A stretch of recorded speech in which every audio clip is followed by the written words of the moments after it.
Gusto, this the remix. Gusto V, feel me. Better pray, man.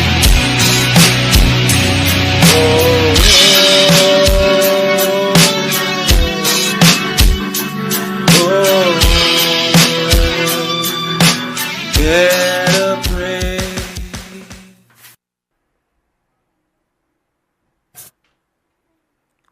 Welcome y'all to No Fake Shit.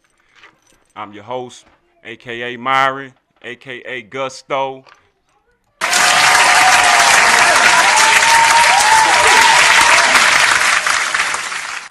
Give me 1 second here. Alright. There we go. Welcome y'all, welcome. Today I was on I pulled up early. I was on Kid and Company. I wasn't on there, but I was was in the room. I was on Broken Knob Society today. Listen, Kid and Company be on at 12 to 2, man. Tune in, man. My city, my radio, man. On YouTube. Man, like, subscribe to Kid and Company. I was on Broken Knob Society. It's on from 2 to 4. Man, tune in. Like, subscribe, man. Hey, like and subscribe to this too, man. This is hey, man. Man, that was that was an experience. I'm gonna say that. It was just an experience today. Hey, we getting into now part 2 of me coming home. Me coming back home. Of me coming back home. Of me coming back home, my fault. We ended last week where I called up my cousin and I asked him, because I was trying to find my mother and I couldn't find her. And I was, everybody, I'm asking questions like, where is my mother? And nobody had answers to where my mother was. And I found the cousin that could help me, and he said, let me do some digging. I'll get back to you. Well, I got the call. And when I got that call, when he said the words, like, I got some bad news, I already knew. He said, I got some bad news for you. I didn't hear nothing else. Only thing I heard was my mother was gone. And I'm like, no, we got to check into this because this can't be. And I checked into it. And yeah, I came home searching for my mother, and my mother was gone.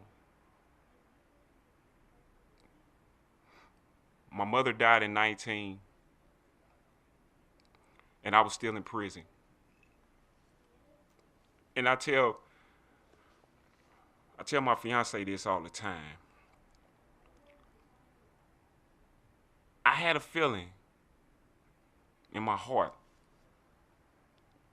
And I'm just not going to say a feeling, because one night I was asleep. And in a dream, it's like a voice spoke to me and said, what you gonna do without your mother?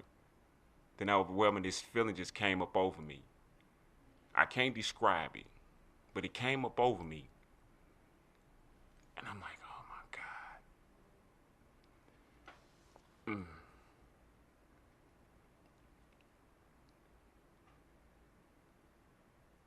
So the next thing I had to do was my cousin told me I had to do was, since nobody claimed my mother's body, I had to be the one to go and get her.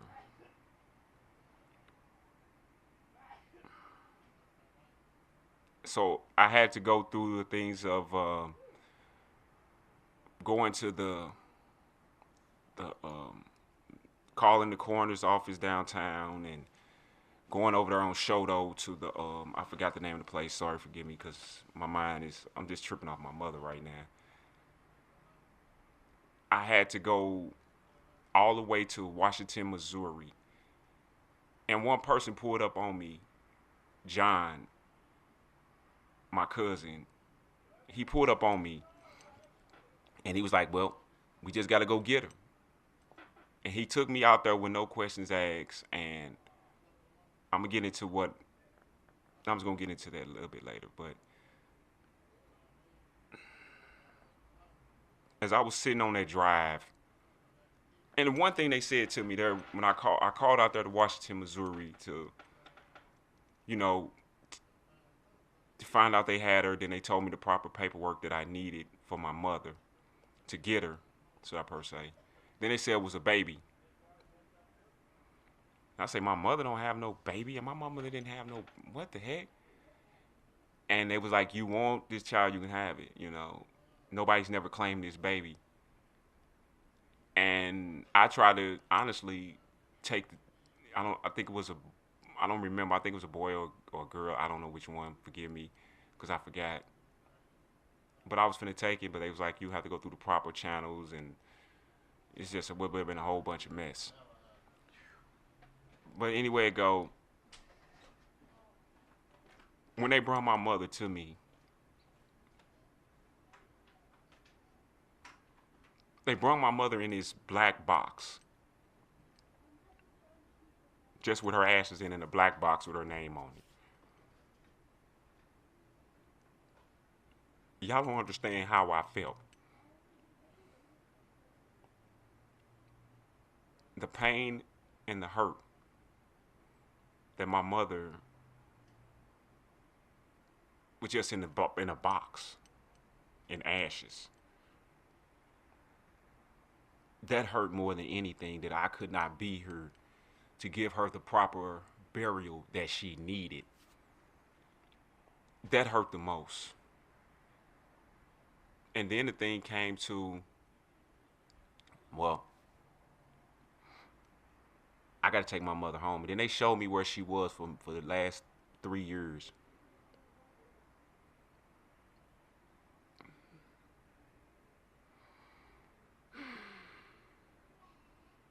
Y'all just don't understand how much that hurt me and how much pain I felt.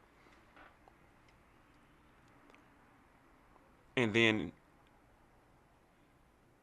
as I'm driving home, I just sat there in silence, holding my mother, just saying in my mind, I'm so sorry. Mom, I'm so sorry. That was July the 11th of 22. I took her home, set her in this chair. Then the next thing comes to mind is I got to get her an iron, because I don't want my mother to be sitting up here in this black box. And my cousin said, well, two of my cousins, one of them was like, well, I'll buy you whatever you want. I'm like, look, we ain't got time to be waiting, and I got to get it done. And then another one of my cousins said, well, I can get you somewhere where it's cheaper. And I apologized to him, Cortez. I apologized. I didn't listen, but I just couldn't sit up there and just keep sitting my mother in a box. My mother was worth more than that. She was worth more than a box, a black box at that. So I had to figure out where can I get one at. And I got her urn right up the street from here. I got her urn, and I got this right here, this chain. This is my mother ashes, and I try to carry her everywhere I go. I try to keep her with me, and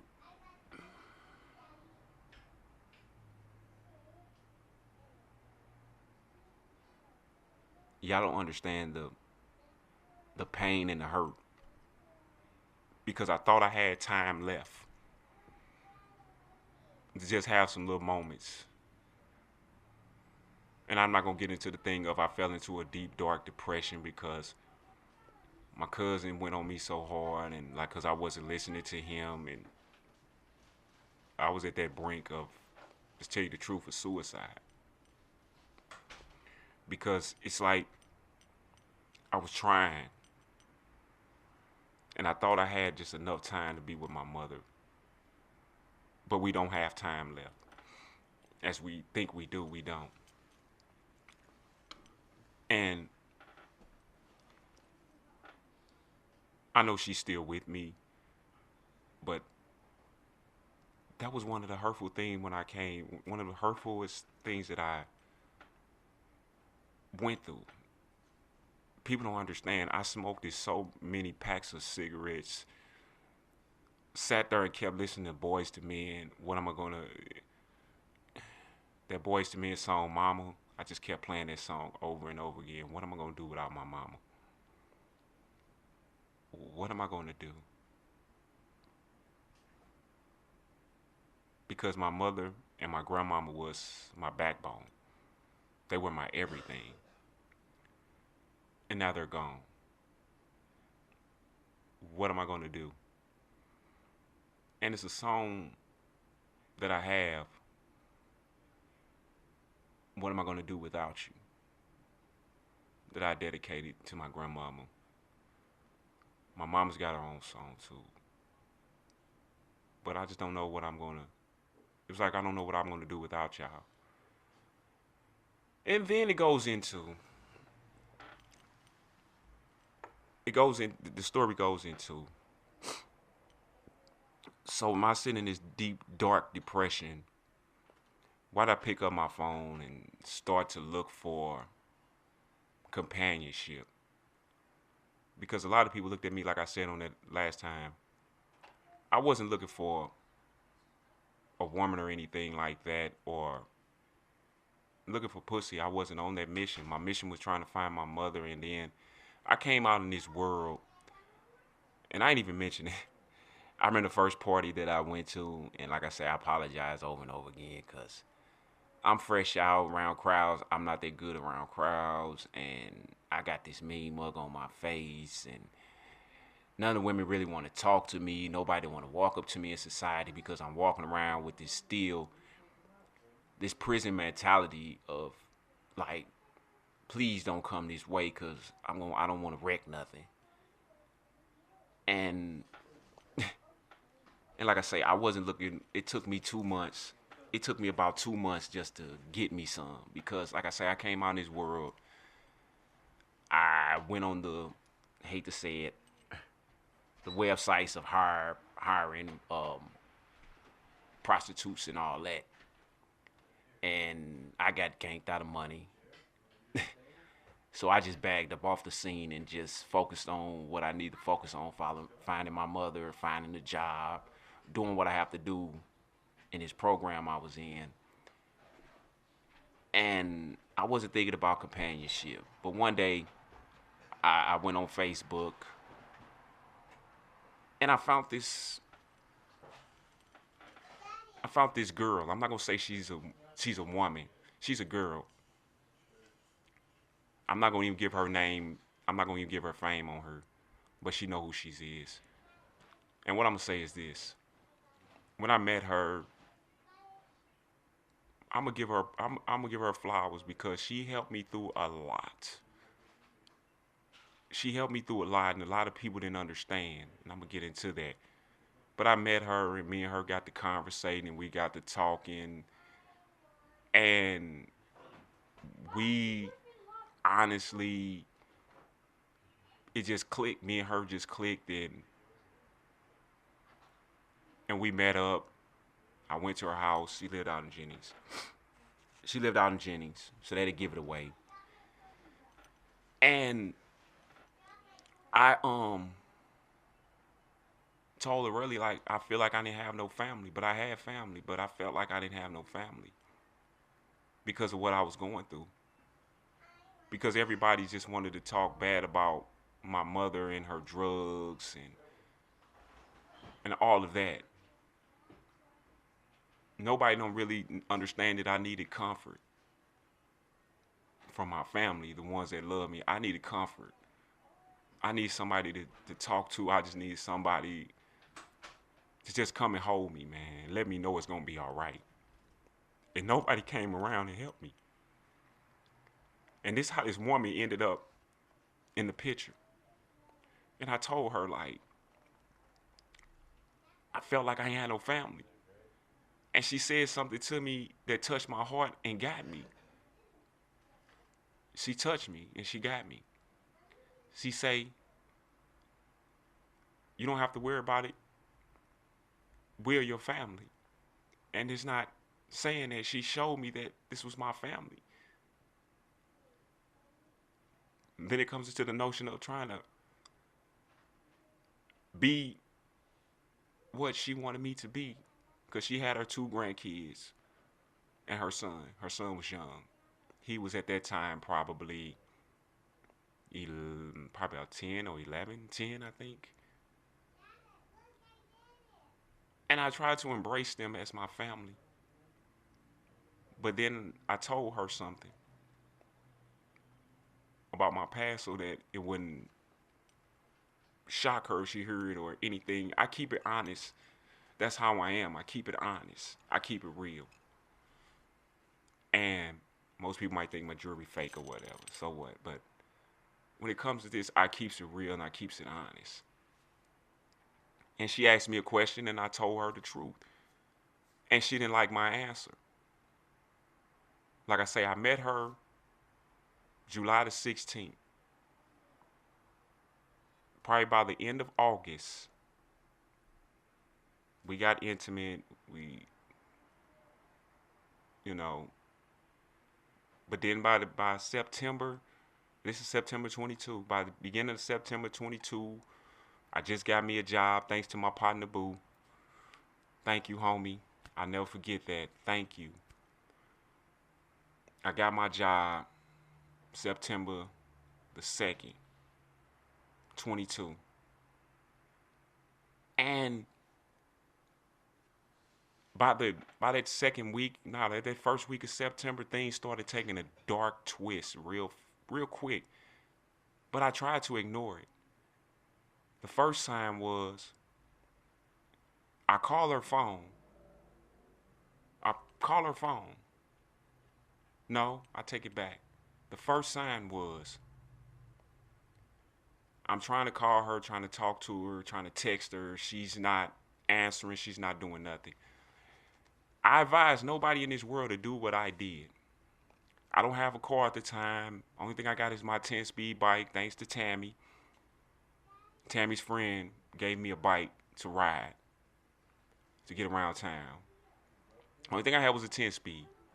I advise nobody to ever do this. I literally pulled up on this woman's house, not knowing what was in store for me. That ain't the first time I did her like that. So let me say that first of all. Yeah. As it may seem like a lot of people would say, man, why would you do that? Pull up on her. Like that's some old crazy. My thing is, and what was in my mind was, she's got to be cheating with somebody because she's not answering his phone. She's not trying to talk to me. And we supposed to be in a relationship. We be, like I say, and not even just that. We talked all the time, good conversations, and now it's taking a dark turn. You don't want to answer the phone. You don't want to text me. You don't. I'm like, what the hell is going on? So I did. I pulled up on her in a cab. I pulled up to her house. And like I say, I don't know what's in store. I could have got myself killed. I could have got myself in a situation. It wasn't I wasn't on no stalker stuff or no craziness. My thing was you're busted, and I can't run from the truth of seeing this in front of my face. So we got through that one. By August, um, like I say, then turns around. Wait a minute, no, not August. September. By the end of September, another situation. Now this is how God keeps showing me different things. So by September, end of September, I call her phone. A dude answers the phone, and her excuse was, "Well, I lost my phone," and because like I say, I got two different phones. So my thing was, she what she used to do was she'll block my number to where I can't call or text her. So my thing was, I'm like, okay. Then, like I say, I had three phones. I turned around, got three phones when I came home. I got a government phone, well, the phone that they give me in this program. I got my own phone, and then I got a government phone. I had three different phones. Yes. So if I can't, you can't get on that number, I got another number. I had three phones. So anywhere it go, I called her on that phone, and like I say, a dude answered the phone, and like it was his, like he said to me, "This is my woman. She's laying next to me." And we got into talking about that, and she was like, "Well, if I was laying next to him and you didn't hear my voice or say anything, because you know I don't want nobody touching my phone or anything like that, so I don't know what's going on." So I was like, "Yeah, okay." I fell for that line. So about time October came around, October came around,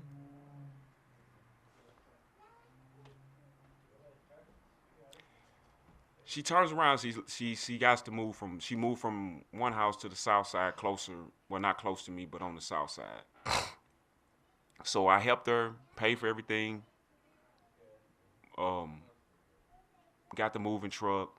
Helped her to move. Me and my partner helped her to move. And honestly, as we moving in, it's her ex is there. He's still living in the house. Her ex. So I'm. I see it, and I said something to her about it. I say, "Look," and her sister was standing there, and I said, "Dang, you just going to flirt with this man in front of, they flirting with each other in front of my face. I see this." Okay. So me being still naive, like, okay, all right. So I let that go. And after she moves in, we can go ahead and say probably we're gonna speed it up to, I ain't gonna even say that honestly, I paid for her son's birthday party, helped her with so many different things, and it's like my family is like, "What is wrong with you?" And I'm talking to my family, and that's one thing you do not do. And I'm telling this world, do not put your business on Facebook. Do not tell your family. Do not tell your friends. If you do got a good friend that you can talk to and a family member that's not gonna say anything, and a friend, talk to them. But family, Facebook and all that, I did the dumb stuff, man. I was moving like a real goofy. And like I say, I paid for her son's birthday party, and then we come into November, Thanksgiving time, right? The day before Thanksgiving. And I'm sitting at her house. Well, she asked me because we went to Steak and Shake, get something to eat. We sit in the drive-through. She asked me, "Well, you want to spend the night tonight or tomorrow?" And I'm like, "Well, I want to spend the night tonight. And I could spend the night tomorrow too." "No, you got one day." I'm like, "What the heck?" But anyway, go. We get back to her house. I I used to drink these V8. Well, I can't say, but I can't put that out there. But anyway it go, we get back to our house, we sitting around, we talking, the kids is acting the fools they always do. And I heard a knock at the door. And I'm like, who is this knocking at the door? So I let her answer the door, and as I'm standing there, her ex comes through the door with bags. He didn't literally moved in because let me back up, because she moved him out, got him out the house, but then he comes back because his mother told her, you can't just kick my son out, because to tell you another thing was, she was renting this house from his mother. And she said, well, you can't just kick my son out. This is what she tells me. This is how the story goes. And my thing was, and I'm like, really, honestly, you think I'm this dumb? And I honestly turned around and I stayed there that night. I didn't leave. And my family was like, man, get up out of there, man. You tripping. I didn't leave. She wanted me to sleep on the couch. Like, he slept on one side of the couch, I slept on the other side, because it was like a big sectional. She wanted me to sleep on one side, she wanted him to sleep on another. I'm like, no, I'm not finna sleep on no sectional. I slept right by her door. He's not coming in this one. If y'all gonna, you better do it out there, because even if I hear something out there, I'm coming out there. And yeah, I stayed there. That's why I say I was a real goofy, and I apologize to my family. Y'all kept telling me and kept warning me, but I didn't see these things. And the next day for Thanksgiving, he's there at Thanksgiving. Yes, he's there, the ex. And I'm in the kitchen with, because her brother was over there, me and him getting the conversation. He's been locked up. We basically, if you've been to prison, you will know a person that's been to prison themselves, because we just got this aura, we just know this sense that you've been through what we've been through. And as I'm sitting there talking to him, her daughter, she got a daughter too. That's my girl. What's up, Ren? Y'all know now. So anyway, as I'm sitting there talking to him, and Ren's got her boyfriend Dirk. What's up, Dirk? And as we sitting there talking in the kitchen, we was in the kitchen. She comes back in there. Now these two is her ex and her are in the living room. Listen to me. They are in the living room together by themselves for over probably close to an hour. When she comes back in there, she's got her pants undone. So I'm just sitting there and I'm looking, and I don't even know the look I got on my face. I got this look on my face. You gonna really do this while I'm here? I don't know what y'all was doing, but something was going on. And I didn't say nothing at the time because I didn't want to start nothing, because Dirk is his homeboy, which his name is Nate, which I don't have nothing against Nate, point blank, period. You always check the gal, you don't check the dude. You never do that. But these dudes nowadays, they want to check the dude before they check the gal. And that's why you have a whole lot of situations. You don't never, ever, and this is what I was taught, you never check the player, you check the hoe. Excuse my language, but it's what it is. So anyway it go, I still let it go. I was a straight goofy. Took care of and everything. And the last straw, well, we go back to November. And that Friday, I think it was that Friday, if I remember, because she told me to leave and she was going to leave with her friend and all this. And shout out to Tammy. Now y'all know who I'm talking about. I'm not going to give her name. No fame or glory on her, point blank, period. But the names, y'all know who I'm talking about. But anyway it go. So, what's up, Tiz? As it goes, Friday, you probably remember this story, Tiz, because I called you. So that Friday, after Thanksgiving, I went over there. We went shopping and stuff like that. And I ain't gonna lie, I didn't mention my son. I just found my son Well, my son's mother, should I per se. I found my son's mother. Me and her started to talk, curling. We started talking and stuff like that, and just to piss her off and the things that she did to me the day before and the day before that. So just to piss her off, I literally did some little boy stuff in front of her, talking to my kid's mother, laughing and joking with her, just to make her jealous and get upset and make her feel how I was feeling. I did it in a little boy way, which I should have just walked away. You was right, Tiz. And anyway it go, as I was as I was there sitting there with her, like I say, me and she got it going on me, calling me all out my name and this, that, and the third. We go back and forth. So she said you can leave. I left. Called me a cab, waiting on my cab to come. And she's in there telling this man, her ex, because he's in the house. He comes in the room. What's going on? What's the ooh? And I'm like thinking in my mind, what the hell does it got to do with you, nigga? This don't have nothing to do with you. This between me and her. Why are you asking me what's going on? So one, that's one thing I got mad at. And two, why are you telling this dude our business? So I'm thankful to God that her grandson locked that door because I was trying to get back in that house. Because I was finna, my cousin know how I was finna wreck something. And I got on the phone. I didn't call my cousin. I didn't call you first, Tiz. I called my kid's mother and asked her to please come get me right now because I'm finna snap.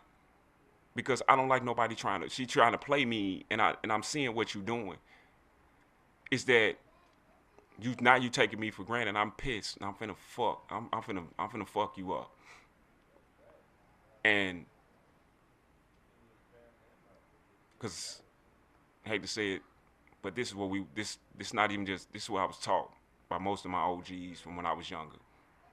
I'm finna fuck you up. Cause you getting something off. And if dude wanted, I'm finna end up in some shit. So, I called my kid's mother to tell her, please come get me. She was like, nah, cause she would have showed up, it'd have been a different situation. Cause she came out the house trying to go on her, and my kid's mother would have swung on her. Curling is no joke. She would probably beat that girl, and dude probably it'd have been a fucked up situation. I called my cousin Tiz. He was like trying to find somebody, but my cab showed up and I left.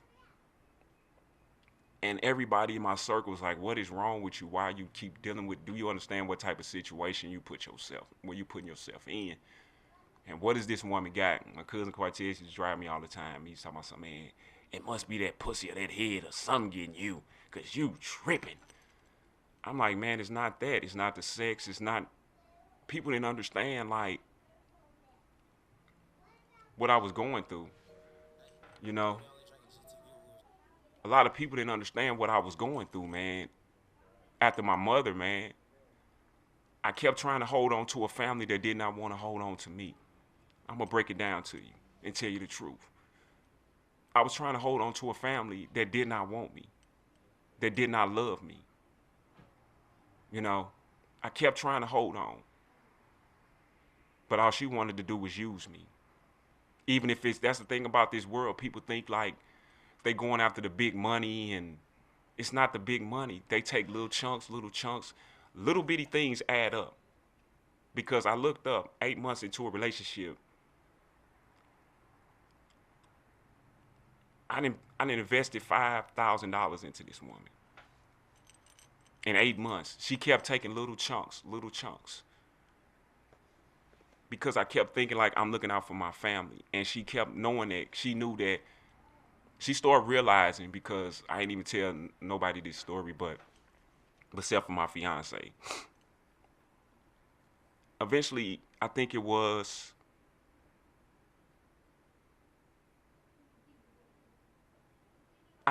that, yeah, it was that Thanksgiving night. She talking about she going to her friend. Well, my partner Brian, he introduced me to this woman, which was a hooker. Come to find out, she was a prostitute. I ended up paying, but I ended up cheating on her.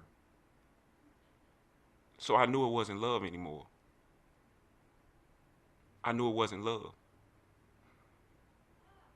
because I never cheated on this woman. I wanted to build something with this woman. And I'm not going to say woman, I'm going to say girl because she was a little girl. Because, like I say, people take little chunks. Little chunks. And by the time you look up, like I said, I looked up and looked at statements and look at bank statements, looking at different things. I done gave this woman $5,000. I'm not even looking out for myself very well. I'm making sure her and her kids are straight. And all along, it's like, hate to be blunt, but fuck you. And it all goes back to what I told her in answering an honest question. Answering the question honestly. And I go like all I could think about in my mind was Dave Chappelle when keeping it real goes wrong. And that's one of them situations where keeping it real went definitely wrong. And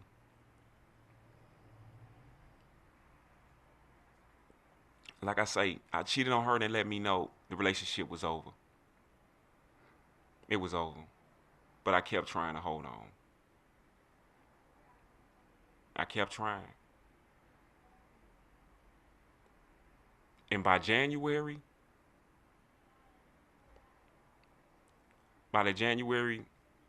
1st, 23, I knew this wasn't going anywhere, but I kept trying to hold on to my family. See, people didn't understand. That's why I say they didn't understand, man. I needed my family at a time, and nobody came through and embraced me. And this is how I fell into a trap. And I don't blame her. I don't blame her. I don't blame her at all. Because she taught me a lot at the same time.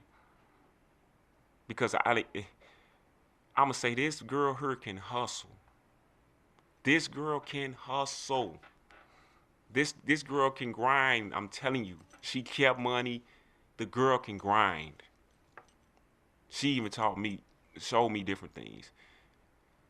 And she broke me of a phobia too, because one night we laying in bed. We laying in bed together. And I'm turned on my side, facing the wall. She's on the other side. But anyway, she reached over and she grabbed me and put her arms around me, and I instantly went back to the penitentiary. And I'm finna straight up just snap like, motherfucker, I know you didn't just grab me, mother. I'm thinking I'm going back into that mode of being in the penitentiary. But then I looked over and I seen her, and it made my soul feel at ease. Like, look, you're home. That stuff is behind you. So I owe her that much. But the shit she took me through, it taught me. It taught me a lot. And like I say, January 1st,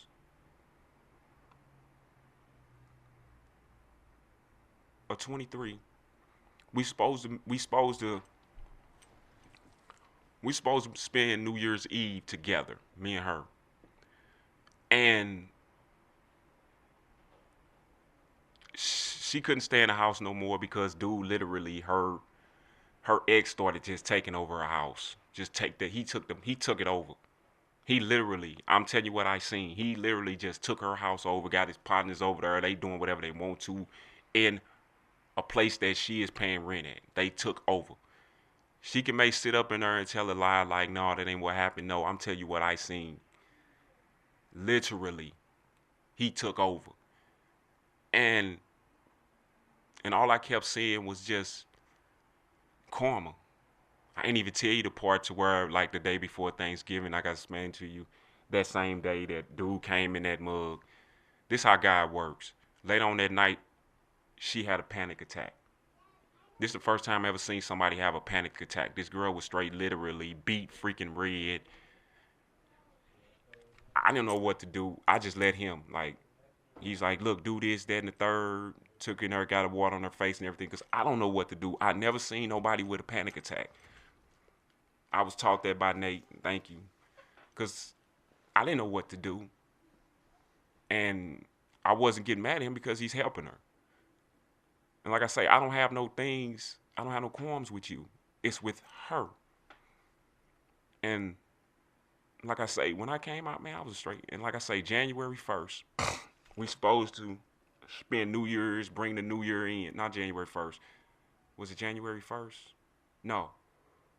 It was December 31st. We supposed to spend um, New Year's together. New Year's Eve together and bring the New Year in. Well, that didn't happen because she left her house, went with her cousin. Her cousin hitting on me, which she was, not gonna tell her story, but I don't want her. I'll put it that way. Don't get me wrong, she was a cute fat chick. If she wasn't, from what I hear and what I seen in her face, because I know him when I see him, because my mother. And that should tell you right there. She hit on me, and I told her that she did, and she got mad. And anyway it go, she telling me she's finna leave, she's coming back. We supposed to kick it, and we never did. She turned around, turned it to an argument, called me a stalker. And I told her I'm gonna stay in the neighborhood and wait because it don't make no sense for me to walk all the way home. And I'm talking about I walked it many miles to see her on foot, bike, seeing her when I needed to see her, whenever I could. She wouldn't let me just come see her. Like I said, I was a straight goofy. She even brought my cousin into it. She hit on my freaking cousin on the phone while I was there. I'm looking like a straight goofy. And I should have cut her off, but I didn't because, like I say, man, I felt like this was my family. And it was all a freaking illusion. That's why I say January 1st of 23, New Year's kicked in. And like I said, we had that argument. I said, that's the last straw. I'm done. I checked out, but I didn't check all the way out because of my family. I loved them boys, and she knew it. I loved them boys, even though them boys was bad as them boys was bad as hell. I loved them boys, and she knew it, and she took advantage. She took advantage.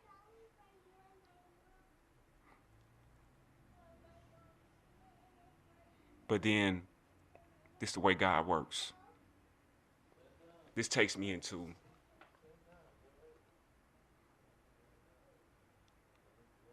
when I met my fiance. Don't get me wrong, I'm not gonna get into that right now, but I thank God for her. You know, it's a story that goes behind this, and I don't want to go into it until I get the parties together. And a lot of my homeboys don't. Well, some of them is just all of them don't care no more. But my thing is, and I know how he feel about the situation. I'm gonna talk about my homeboy. He know who I am. Who know who he is. And I'm thankful to him and to Yahweh and Yahshua for bringing her into my life because it came to a point. It came to a point to where I honestly was finna fall into a ditch. And she came into my life in January.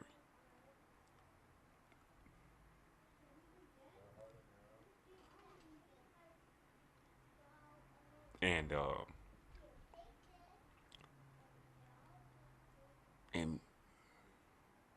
I won't never let her go.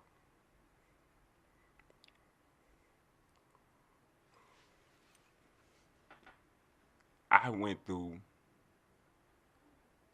and that was in January 23. Don't get me wrong, we have our arguments. Listen here, explosive. But I won't never go to your respective corner. I go to my respective corner. I would never let her go. I would not. For nothing in this world. Even though At first, I was hesitant, but just go back to when I first met her when we was kids. We started talking on the phone. I'm talking about my fiance, Vanessa. When we first started talking on the phone, don't get me wrong, I had ill intentions, but as me and her talk, it's a difference between connecting with somebody on a fleshly level than connecting with somebody on a spiritual level. It's a total difference. It's a total difference. When you connect with somebody on a spiritual level, it's totally different. Because like I say, I was hesitant. I was very hesitant to like, nah. But I honestly was like, we spiritually connected. And I can't let go. And it took me back to then. And it's a story that goes behind this. I'm not going to bring it out until respective parties are involved. Back to it. Good thing that happened. February. February the 11th. Let's talk about something good. February the 11th. Oh, let me back up before I get into this story. Now, when I came home, it took me, let me see, July, August. No, I had my license. I got my license probably, I'll say September. No, I got my license in August. Probably about a month of me being home, I had my license. No, 2 months of me being home, I had my license, my driver's license. I did not know how to drive. Nobody would not let me drive their car. Marius. Nobody would not let me drive their car because they thinking I'm on some old, with this woman. Yeah, I probably would have been. I'm not gonna lie. Probably with this girl, I probably been on some bunk with in.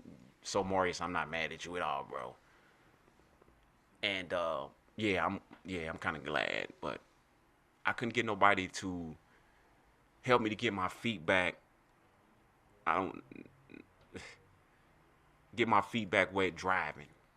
I couldn't find nobody. And this girl had a car. So by me driving her car, it helped me to get my feet back wet. So I thank her for that too. She helped me to get myself back to driving a car. So she helped me do that. So like I say, speed back up to February of 23. February the 11th of 23. I went to a dealership. I'm not gonna promote Instant Credit Automart. Do not go to them for no cars ever. It's too much bunk with it. Straight up. I'm telling you, do not go to Instant Credit Automart. Forget them sales on Facebook. Do not go to Instant Credit Automart. I am not gonna promote them. I don't care. Get mad. But anyway, when I came home, I put me a down payment on like February the 11th, 23. I put a down payment on the car. I put my down payment on the car, and that was a proud moment for me. I could have been had my car, but I kept looking out for somebody that did not care about me. And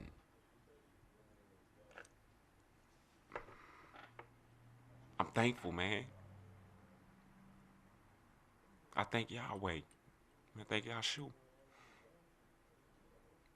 I ended up, the car is not up to par like most dudes' cars out here. It's not brand new, but it's a car to get me back and forth. And I experienced so much because I got that car. I experienced so much. And I'm going to get into them before I leave. I'll get into them next time. I'm going to make a part 3 to this. Um, yeah. So I got my car, and by March, by March, y'all don't even want to know. Me myself, I was in this program. Well, I was in this program, CJM. Like I promote them, Criminal Justice Ministries. If you got somebody that's incarcerated, tell them to, if they're on their way home, if they're on their way home within a year to 6 months, I highly recommend you tell you if you're in contact with your family that's locked up, that's getting out within a year to 6 months. Tell them to contact CJM, Criminal Justice Ministry. Tell them to go to their parole, institutional parole officer. These people will help you. Trust me. Because I don't know what I would have did if them people didn't give me a head, give me a foot up in this world. Even though at the end, which I did it myself, because it takes me into because it was a guy that I was locked up with. He was, because we had like, I think I said a 4-man cell. Yeah, it was a 4-man cell we had. Because we on our way home, they put us in these 4-man cells. But anyway, it go. This guy was in the cell. He was on this, I was going home first, then he coming home. But anyway, it go. Like I said, get up to March. We have these little meetings every week they have every week. I forgot the name of it. So make a long story short, me myself, you don't supposed to get a car if you're in the program, and if you do get a car, you're gonna have to turn around and pay. They'll start you off paying 75%, then they'll make you turn around and pay 100% of your rent. Meaning you gonna have to pay that whole rent. Like me, I had to pay $575. Okay. Me wanted to honestly flow show. I'm just want to show out. I ain't gonna even lie. I want to show out. I'm not gonna even lie on you. And so what I did was I turned around because we had the meetings on Zoom. So I took that there and showed off my car. You know what my counselor, he knew I didn't, because they want you to save up money. That's another thing. They want you to save up money. But I ain't been saving up money. I'm not gonna lie. I've been spending it on her. I've been spending it on myself. I've been paying bills, so I'm not saving nothing up. I'm taking care of her and her family. I'm all over the place. So anywhere I go, my counselor, he got me good. Like I didn't have to pay 75, cause like I say, he turned around. They told me that next month I had to come up with that whole that was like $575. And I had to get it within 2 weeks. This is at the end of March. So by April, I had to pay that rent by the 5th. Or it's going to late fees and all that. And I'm not going to lie to you, I really don't have the money. I really don't have the money. But thank God. Thank God. Thank Yahweh. Thank Yahshua. I had one person next to me. And that was my baby. If it wasn't for her, I'm not going to just say she helped me out a lot, because it would have been a heavy burden trying to come and do that and take care of everything. But she came in and helped me with no problems. And I owe her a lot. I owe her a lot.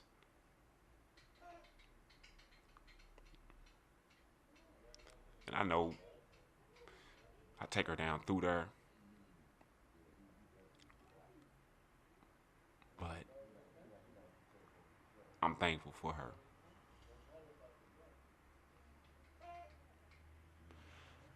Whew. As I leave y'all today,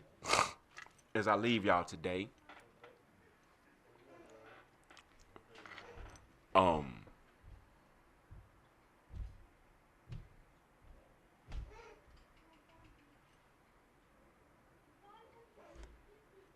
as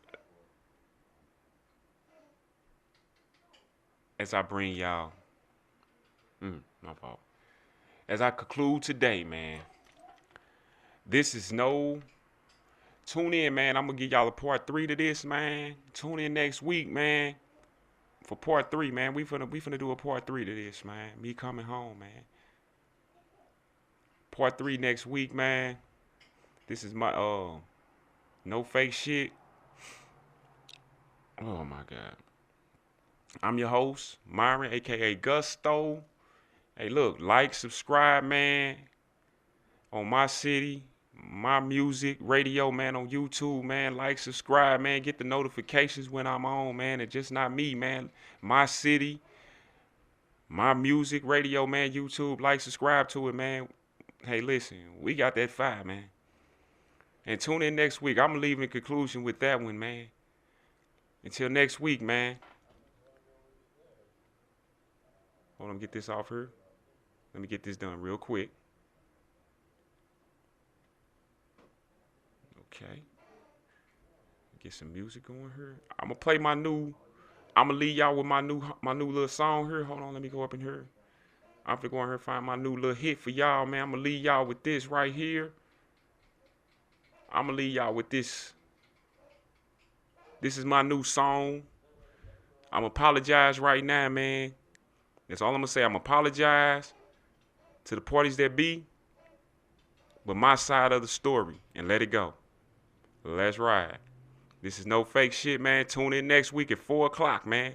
Oh, Broken Knobs at 2, man. Tune into that, man. Kid and Company, 12 to 2, man. Check that out too, man. Like, subscribe, man, to both, man. Hey, we got that heat. I'll see y'all next week. Yeah.